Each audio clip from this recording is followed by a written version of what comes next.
Hey everyone. Um, I'll say what I say every time I'm going to showcase a company or a product that I'm not a paid endorser of any of this stuff. It'd be nice if there's a company out there who would like to. Hey, cool. But I don't get paid for any of the stuff that I put out for you guys. So, it's always what I've used and what I'm happy with. So this week, what I want to talk about is now that it's become nice weather in the northern part of the globe, it's time to start getting your drones out and get back into practice.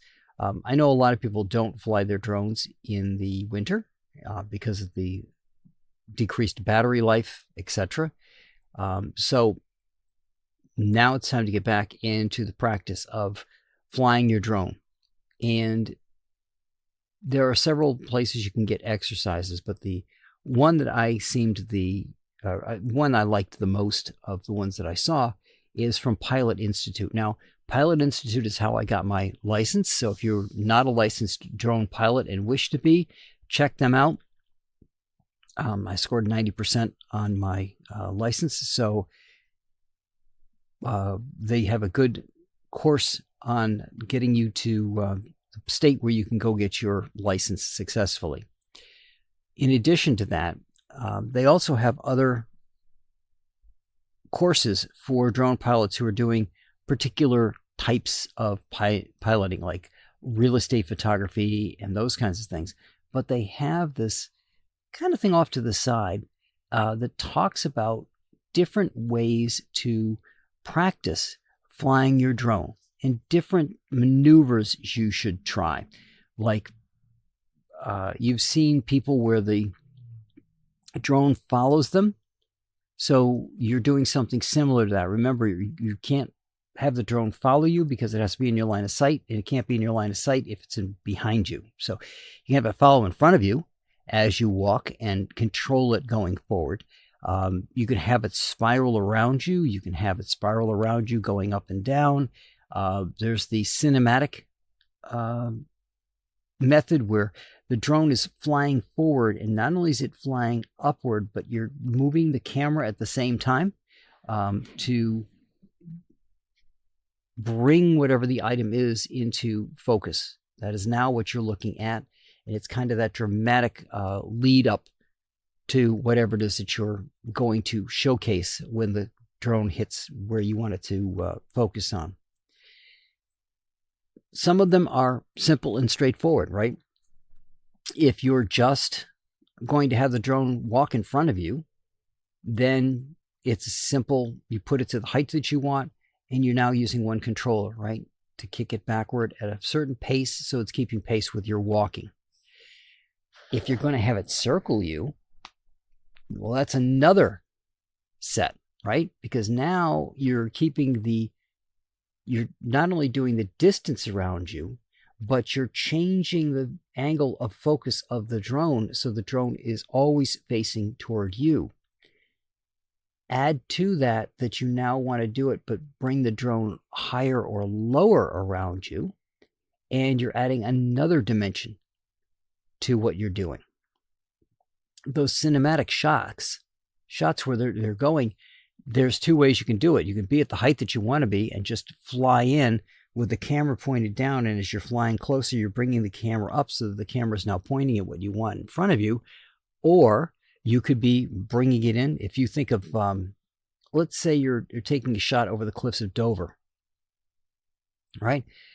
Big cliffs, you're coming across the water, so you're focusing on the water, but you're now too low for the, let's say, a house that's on top of the cliff.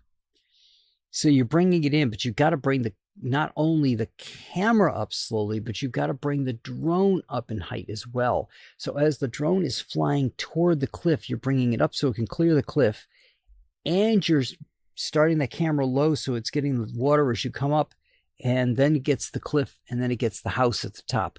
So by the time you've got the house in focus, you could be above the house a little bit, focus down on the house, but your drone had to fly from just above water level so you could get a good shot of the water and catch the cliff and catch the house. So They get a little more complicated as you go. But again, if you haven't done it in a while, it's probably good to get out there, find a spot, a park, something like that. You're not really caring too much about what you're shooting. What you're caring about is getting the pattern down again, getting it back into muscle memory. So you're not thinking about, oh, I'm coming up on this, I got to bring the camera up. How do I bring the camera up? You just do what you need to do to get the shot.